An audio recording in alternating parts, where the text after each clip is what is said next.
ওং হিরিং হরং নীলকণ্ঠায় ভগবতে রুদ্রায় নমঃ শিবায়। আমি জ্যোতিষী শ্রী শীতল কুমার। আজকের বিষয় মিথুন রাশিফল জুন 2024। তো আজকের বিষয় শুরু করার আগে আমি আবার আপনাদের মনে করে দিতে চাই, আমার বিষয়গুলো বা ভিডিওগুলো সুন্দরভাবে আপডেট পাওয়ার জন্য অবশ্যই সাবস্ক্রাইব করে দেবেন এবং ভালো লাগলে লাইক ও শেয়ার করে দেবেন। তো আজকের বিষয় মিথুন রাশিফল জুন 2024 এবং আমাদের মনে রাখবেন টোটাল আলোচনাটাই কিন্তু রাশিভিত্তিক এবং গোচরজনিত ফলাফলের উপরে ডিপেন্ড করে আলোচনা। তো যাই হোক, সবার প্রথমে আমরা এই রাশির জাতক জাতিকাদের শরীর স্বাস্থ্য নিয়ে আলোচনা করব। তারপর আমরা এডুকেশন, প্রেম প্রণয় সম্পর্ক, দাম্পত্য রিলেশন, ব্যবসা বাণিজ্য, ভাগ্য, কর্ম বা চাকরি, এই সমস্ত ব্যাপার নিয়ে আলোচনা করব। তো সবার প্রথমে আমরা শরীর স্বাস্থ্য নিয়ে আলোচনা করার আগে এই রাশির গ্রহের পজিশনগুলো জেনে নেব। তো সেই ক্ষেত্রে মিথুন রাশিকে ফার্স্ট হাউস ধরলে ফার্স্ট হাউসে কোনো গ্রহ নেই, ফোর্থ হাউসে কেতু, নাইন্থ হাউসে শনি, 10th হাউসে রাহু, 11th হাউসে মঙ্গল এবং 12th হাউসে রবি, বুধ, শুক্র এবং বৃহস্পতি অবস্থান করছে। এবার এই রবি কিন্তু 15 তারিখে ফার্স্ট হাউসে প্রবেশ করবে, বুধ 14 তারিখে ফার্স্ট হাউসে প্রবেশ করবে, শুক্র 12 তারিখে ফার্স্ট হাউসে প্রবেশ করবে। এই হচ্ছে মিথুন রাশির জাতক বা জাতিকাদের জুন মাসে গ্রহের পজিশন। তো তাহলে সবার প্রথমে আমরা শরীর স্বাস্থ্য নিয়ে আলোচনা করব। তো সেই ক্ষেত্রে দেখুন, শরীর স্বাস্থ্য আমরা ফার্স্ট হাউস থেকে বিচার করি। ফার্স্ট হাউসের লর্ডকে, ফার্স্ট হাউসের লর্ড কিন্তু বুধ। সেই বুধ কোথায় অবস্থান করছে? সেই বুধ কিন্তু দ্বাদশে অবস্থান করছে, বিফোর 14। তো বিফোর 14 কিন্তু শরীর স্বাস্থ্য একটু প্রবলেম থাকতে পারে। অনেক সময় দেখা গেল যে একটু চোট আঘাত লাগা বা নানা কারণে ইমিউনিটি সিস্টেমের একটু প্রবলেম, শরীর দুর্বল বোধ করা বা বিভিন্নভাবে কিন্তু একটু প্রবলেম দেখা দিতে পারে। কিন্তু বুধ যখন 14 তারিখে ফার্স্ট হাউসে প্রবেশ করবে তখন কিন্তু ধীরে ধীরে শরীর স্বাস্থ্যের কিন্তু উন্নতি হবে এবং এই প্রবলেম কিন্তু সলভ হয়ে যাবে। তো এরপরে আমরা আলোচনা করব এই রাশির জাতক জাতিকাদের এডুকেশন বা পড়াশোনা নিয়ে আলোচনা করব। তো সেই ক্ষেত্রে দেখুন, পড়াশোনা আমরা ফিফথ হাউস থেকে বিচার করি। ফিফথ হাউসের লর্ডকে, ফিফথ হাউসের লর্ড কিন্তু শুক্র। সেই শুক্র কোথায় অবস্থান করছে? সেই শুক্র কিন্তু দ্বাদশে 12th হাউসে অবস্থান করছে, কিন্তু নিজস্ব ঘরে। তো 12th হাউসে অবস্থান করলেও যেহেতু শুক্রের এটা নিজস্ব ঘর, আশা করা যায় যে পড়াশোনা মোটামুটি ভালোই হবে, সেই রকম কোনো সমস্যা হবে না। কিন্তু এই শুক্র যখন 12 তারিখে কিন্তু ফার্স্ট হাউসে প্রবেশ করবে, তো ফার্স্ট হাউসে প্রবেশ করলে পূর্বের তুলনায় কিন্তু পড়াশোনা আরও বেটার হবে। কারণ 12 নম্বর ঘর যতই শুক্রের নিজস্ব ঘর হোক, 12 নম্বর ঘর কিন্তু একটু নেগেটিভ ঘর। তো যেহেতু নেগেটিভ ঘর, কখনো কখনো 12 তারিখের আগে পর্যন্ত পড়াশোনায় কিন্তু অমনোযোগী বা একটা পড়ার যে ইচ্ছে, সেই ইচ্ছেটায় কোথাও একটা প্রবলেম হওয়া, কোথায় কনসেন্ট্রেশনের অভাব হওয়া, এরকম হবে। কিন্তু এরকম হলেও কিন্তু পড়াশোনাটা হবে। কিন্তু যদি কোনো অ্যাডমিশান বা যদি কোনো এক্সাম বা কোনো এরকম ব্যাপার থাকে, তো অবশ্যই সেটা কিন্তু 12 তারিখের পর থেকে কিন্তু আরও পজিটিভ কিন্তু দেখা যাচ্ছে।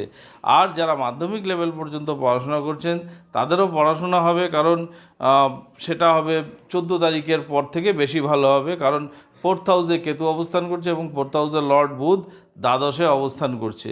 তো প্রথম 14 তারিখের আগে পর্যন্ত কিন্তু একটু সমস্যা দেখা দিতে পারে, কিন্তু 14 তারিখে যখন ফার্স্ট হাউসে বুধ প্রবেশ করবে, সে মাধ্যমিক স্ট্যান্ডার্ডও পর্যন্ত কিন্তু তারপরে কিন্তু ভালো হবে। তো যাই হোক, এরপরে আমরা আলোচনা করব এই রাশির জাতক বা জাতিকাদের প্রেম প্রণয় সম্পর্ক নিয়ে। তো সেই ক্ষেত্রে দেখুন, প্রেম প্রণয় সম্পর্ক আমরা কোথা থেকে বিচার করি? ফিফথ হাউস থেকে বিচার করি। তো ফিফথ হাউসের লর্ডকে, ফিফথ হাউসের লর্ড কিন্তু শুক্র। সেই শুক্র দ্বাদশে লগ্ন অর্থাৎ রাশি অধিপতি বুধ, সেই রাশি অধিপতি বুধের সঙ্গে একত্রে অবস্থান করছে এবং শুক্র সেই ক্ষেত্রে নিজস্ব ঘর। তো অবশ্যই নিজস্ব ঘরে কোনো গ্রহ তার ভালো রেজাল্ট দেয়, তার জন্য প্রেম প্রণয় সম্পর্ক কিন্তু ভালো হবে। এবং পরবর্তীকালে শুক্র কিন্তু 12 তারিখে ফার্স্ট হাউসে প্রবেশ করবে এবং রাশি অধিপতিও বুধ, সেও 14 তারিখে ফার্স্ট হাউসে প্রবেশ করবে। তো সেখানেও কিন্তু শুক্র বুধের একটা কম্বিনেশন হবে।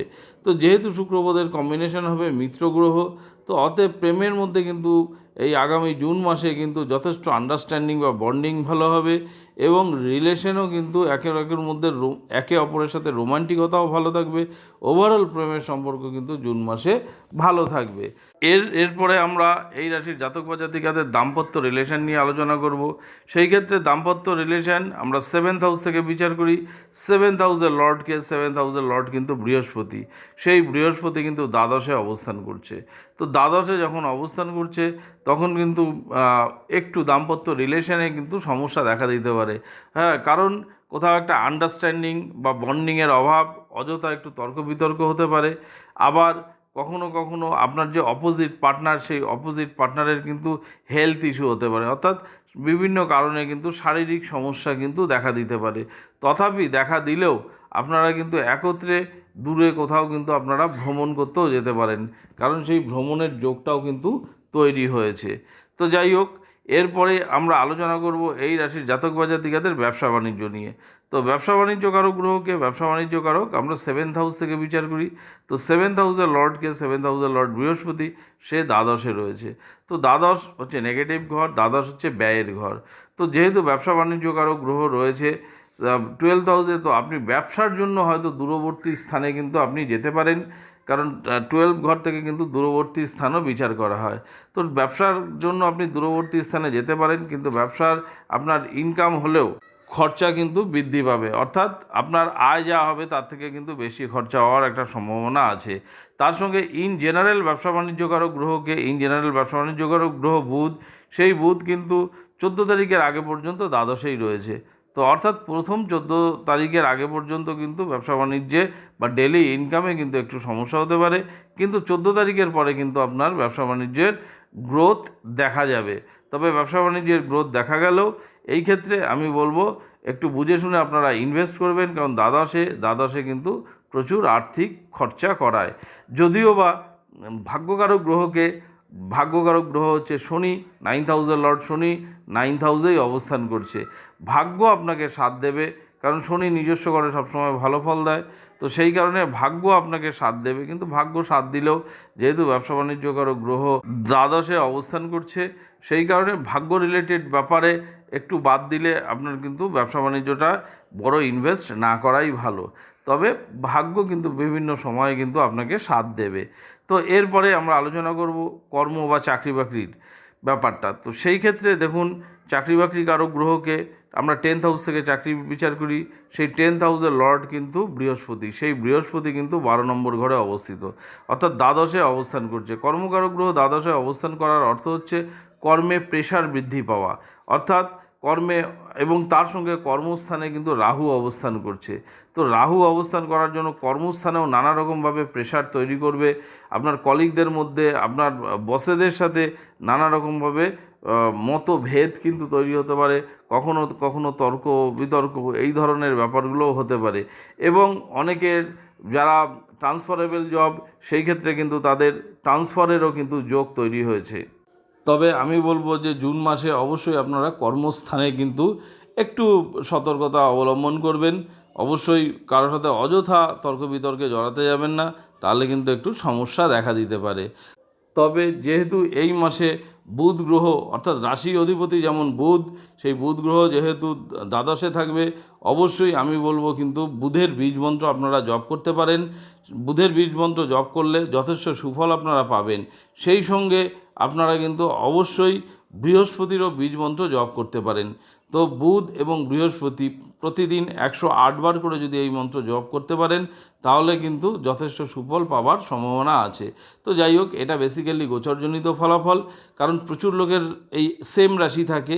তো সেই কারণে প্রত্যেকের যে ইন্ডিভিজুয়াল ছক থাকে, সেই ছকে গ্রহের পজিশন এবং দশা অন্তর্দশাটা দেখে তার সাথে যদি এই গোচরজনিত ফলাফল কম্বাইন করি, তাহলে কিন্তু প্রেডিকশনটা আরও ভালো হবে। তো যাই হোক, আমি আগেও বলেছি, আবারও বলছি, আমার বিষয়গুলো বা ভিডিওগুলো সুন্দরভাবে আপডেট পাওয়ার জন্য অবশ্যই সাবস্ক্রাইব করে দেবেন এবং ভালো লাগলে লাইক ও শেয়ার করে দেবেন। আবার আগামী দিনে নতুন ভিডিও নিয়ে আপনাদের সামনে উপস্থিত হব। ধন্যবাদ।